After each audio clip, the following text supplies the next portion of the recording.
Tworabira hamwe iki kibazo mbega ivyerekeye ikirundi birashobora guteza imbere Uburundi. Tubanze dusubiremwo, tubanze twiwereze hamwe iyo tuvuze ikirundi. Ikirundi conyene kivuga ko ikirundi ari iki. Ikirundi ni ururimi ariko si ururimi gusa. Mu kirundi harimo kandi imico, akaranga, imigenzo, ubumenyi, ubuhinga, amayagwa n'ibindi. Kuko washaka tubajije ikirundi conyene ngo kitubwire icyo ari cyo ikirundi, kiratubwira kiti ni muvyihweze. Mu kirundi muvuga muti ururimi rw'ikirundi ni vyiza, ni ururimi mugabo kandi ikirundi conyene kikatubwira kiti mu kirundi muvuga imigenzo y'ikirundi, none ni ururimi ikirundi ni ururimi rw'ikirundi oya nibindi birushirije byongeye ku rurimi. Tukavuga tuti indero y'ikirundi si ururimi gusa tuba turiko turavuga, tukavuga tuti imiti y'ikirundi si ururimi kandi si n'imigenzo n'ubumenyi. Tukavuga tuti inkoko y'ikirundi ni ukuvuga ubuhinga bw'ikirundi nabwo nyene ni ubuhinga. Muce muraba dushize mu gifaransa inkoko y'ikirundi canke tugiye turahindura indimi, burya twavuga ngo inkoko y'igifaransa tuvuze mu ndimi mu rundi rurimi inkoko y'igifaransa canke inkoko y'icongereza, urumva ko harimwo akarusho. Tuvuga amateke y'ikirundi, hariho amateke y'igifaransa n'amateke y'icongereza n'amateke y'igitaliyano n'amateke y'ikiyapani, oya namba. Tukavuga indero y'ikirundi, urumva ko harimo vyinshi mu kirundi. Rero nimwe nariko ndavuga harimo vyinshi, ivyo vyose ubumenyi ikirundi kibifata yuko ari bimwe, ni bimwe. Nico gituma tugiye kugarukira ku rurimi gusa dusanga hariho ivyo ikirundi kitwa ikirundi tutaba twashizemo aho. None hariho rero abantu bavuga bati ubumenyi bujanye n'ururimi, ubumenyi bujanye n'akahise, ubumenyi bujanye n'ivyigwa birora ku muntu, bimwe twita mu gifaransa anthropologie, ati ivyo n'ubumenyi buherekeza. Ati twifitiye ubumenyi ivyigwa vy'ibiharuro, twifitiye ivy'indondakamere physique mu gifaransa, twifitiye ivy'indondabuzima bw'ibiremwa chimie. Biba bikwiye ubundi bumenyi buza buherekeza, ntibukenewe cyane aho. Mu by'ukuri ni nk'umuntu, murabona iyi nzu muyiranga, umushinge ntuboneka, ariko niwo iyi nzu ifatiyeko. Burya rero ibintu bihambaye bimwe ntibibonekera amaso mu buryo bworoshe. Ni ukwakundira izi ndimi bambaye ubumenyi bwerekeye umuntu n'umushinge w'ubundi bumenyi w'ubuzima muri rusangi, mugabo abantu ntibahuta barabibona. Mu by'ukuri ni nk'uko ubivuze uko, ni nk'uko bawufata yuko umuntu agarukira ku kibiribiri gusa, ku magufa no ku maraso, ibiboneka gusa. Mugabo ibuye rigizwe na kijya tubona, igiti kigizwe na kijya tubona, mugabo umuntu iruhande yabijya biboneka hari ibyo bindi bitaboneka bimugira umuntu, bituma ashavura, bituma anezerwa, bituma agira indero n'ibindi. Ivyo rero nimwe bizanwa na bwa bumenyi burora ku muntu. Reka nifashisha kandi karorero murantunga.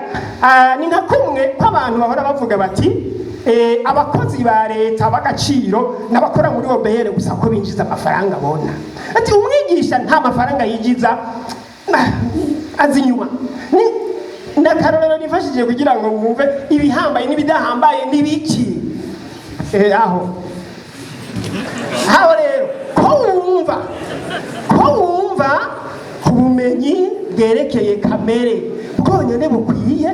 Reka turabe zimwe mu ngorane Burundi bufise. Harimo ingorane z'amacakubiri, harimo ingorane z'igiturire, harimo ingorane z'ubunebwe.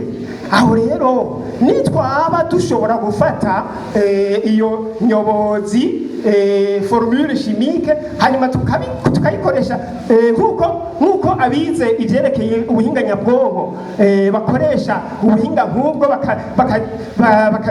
bakaja ngaho bagakurikiranya ibiharuro, ubwo nyene ugaca ubona agaterabwenge logiciel kabonetse. Natwe rero hamwe twovuga tuti ibiharuro shimi n'ibindi birakwiye, reka duce turaba abahinga turabafise bace bagenda batuzanire formule chimique y'amacakubiri, duce ubwo nyene naho hoba hari n'ibiharuro bihanitse nk'ibi barabishiramwo barabizi, bafata ibiharuro bihanitse cyane mugabo baturonderera uburyo nk'ubu twotegekanya ingene abahinga bazodukurikiranira ibiharuro, ubwo nyene turatuvuga tuti iyo formule ikoresheje amacakubiri acavaho.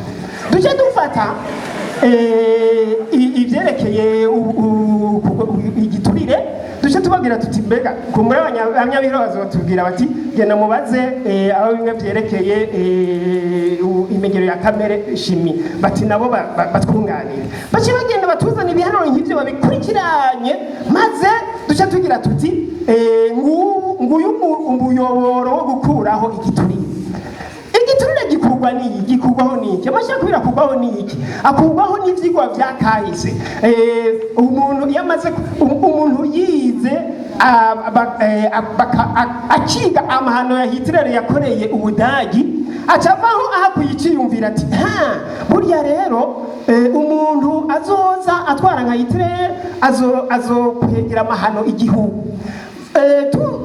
Tugiye muri kahise ku Burundi tukamenya neza ingene vyagenze, niho duca tugira tuti bwa bundi rero kugira ngo tuvavanure n'amacakubiri nuvuga umuti wavuye hehe? Wavuye muri kahise. Hageze ko twiyumvira iterambere, niho dufate nko mu vyerekeye guhindura imico imwe nko gukura abantu ku burozi canke ku bintazi, niho ugenda ukarabuti mbega umurundi kera yiyumvira gute, ubumenyi bwiwe bwa kera bwari bwifashe gute, yabwiyumvira gute, ugaca uhera ngaho ugaca umubwira uti none rero murundi wewe wibaza ko inkuba ari mugabo utabizi udashobora kumusigurira uko wewe azi inkuba, ngo uheze umubwira uti oya rero ubuhinga bw'ubu bwerekana ko inkuba ari iki n'iki, bizokugora kumwigisha yuko inkuba atari sake.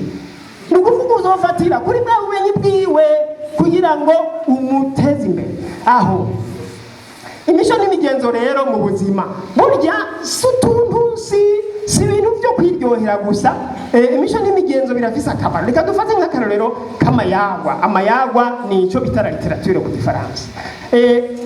Amayagwa arigisha kahise, inanga y'amaconco biratwigisha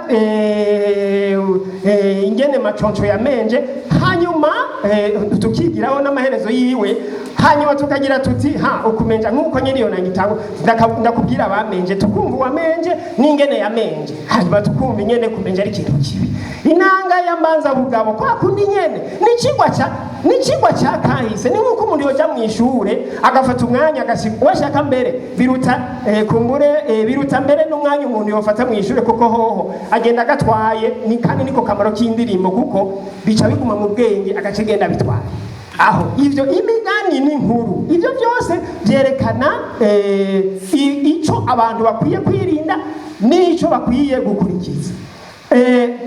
Kwigisha gutegera ubuzima navyo kandi amayago arabifashamo, imigani, imyibutsa, bisokoza, imbyino z'ubugeni gutyo. Iyo bavuze bati nabeza ngira ngo Roza arabidushikirako ati ico gutinyura atinya umukeba.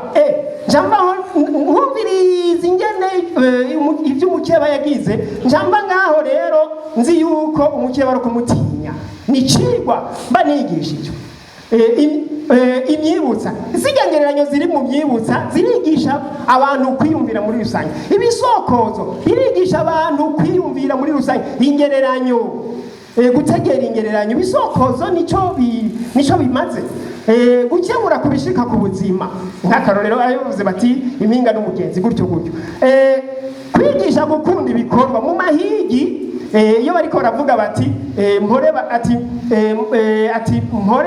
mpore bazimye mvuge bacane ni ukuvuga iki ni ukwigisha ibikorwa ati nintavuga amahigi imbwa ntiza kubura itubuye rero imbabura ntiyaka nico bisigura amavumbi bavuze bati izo nzuki mubona zangiruza umugore nari umugabo ni ukuvuga yarazihebe yaremera ibyo zimukoresha byose mugabo kubera uwo mwuga ukunda yaremeye arabikora ni nk'uko bariko barabwira umwana rero ati mwana niwaruhira ibikorwa uramenya yuko ari umuruho w'iteka aho gukura ubute no kwigisha kuvugira isekuro iyo uri kuravugira isekuro mu didizo wakujya usanga bwanoze mu mwanya mutoya kuko neza ngo ubwenge ni buguma kuri kukwiyumvira ngo ndarushe mbega yemwe bunoga ryari gutyo amazina yisuka nico ibicuba naho nyene wa mwanya baba baruhutse kugira ngo bwire bagacija baja gaho bakaba barahayagiza inka zabo aho no kuryohera amatwi rero kenshi abantu bakunda bibaza ngo amayagwa nayo kuryohera amatwi gusa ariko si ivyo gose aho none mbega amayagwa yerekera gusa ikanamba nuba amayagwa aracafise uruhara mu byerekeye nko nyimvyino zirakoreshwa mu guhimiriza abantu kuri binabiriye imvyino n'indirimbo zihimiriza abantu kwikingira sida twama twazumvise zihimiriza abantu kugira isuku gucandagisha abana kwigisha ubumwe kwigisha gukunda igihugu kubaha ubutegetsi n'abategetsi gushira abana mu ishure ivyo byose hakaba n'imvyino murabona ngira ngo turabizi yuko atana rimwe haba ikiringo cyo kwiyamamaza ngo haburemwo imvyino n'indirimbo gutyo iyo nibereye ngaha ndiko kumure ntashoboye kuronka umwanya iyo nakumvise kwibarabara nanje karanyura gutyo ariko kumbure kubera ko ntashoboye kuja iyo abandi bari gutyo niko kamaro k'imvyino mu kiringo nk'ico aho mu kumenyekanisha ibidandazwa imvyino zirakoreshwa aho kera mu myaka ya 80 abari mu runganwe rwanje n'abasumba barazi yuko ku miwa mikuru myinshi y'intara hariho icapa cyari gicafye ko Sarugwe na Sarukwavu Sarukwavu abaza Sarugwe ati sokwe Sarugwe iti niruze hanyuma Sarukwavu ati umusazi ninde hanyuma ingwe kubera nyene kwa kuntu mu kirundi bavuga ingwe itaza ubwenge Sarugwe akishura ati ndaguhaye hanyuma Sarukwavu agasha mwishura ati utazi ko sida ibaho n'uburyo bacishijemo mu mayagwa ya kera kugira ngo bahimirize abantu kwirinda sida aho mbega none amayagwa kama arajanye n'iterambere yego cyane yamyibutsa ya migani ubu kera bayica bari kuzigo ubu biratugora ubu rero hamwe twoca twumva kuri samandari umwe wo kuzigo tukaja kuri samandari.com nukuvuga ya migani tukayishira ku rubuga ngurukana bumenyi gutyo tukayishira mu maradiyo nuhaye abana kw'ishure noshika abana bumvise umugani umwe bukeye ubundi mugani bimwe binanira ku mugoroba nkora ndabishitseko aho bakaba baronse indero nk'iyaho hambere aho ubu imigani siyo irakeneye kandi kuronka ikibanza mu bitabo bishushanya rebane desine kuko ubu abana barabisoma aho iruhande rero y'ivyo by'abanyaburaya natwe tubahe ibitabo bishushanya nk'uko by'imigani y'ikirundi kandi woraba n'ingene abazungu bayikunda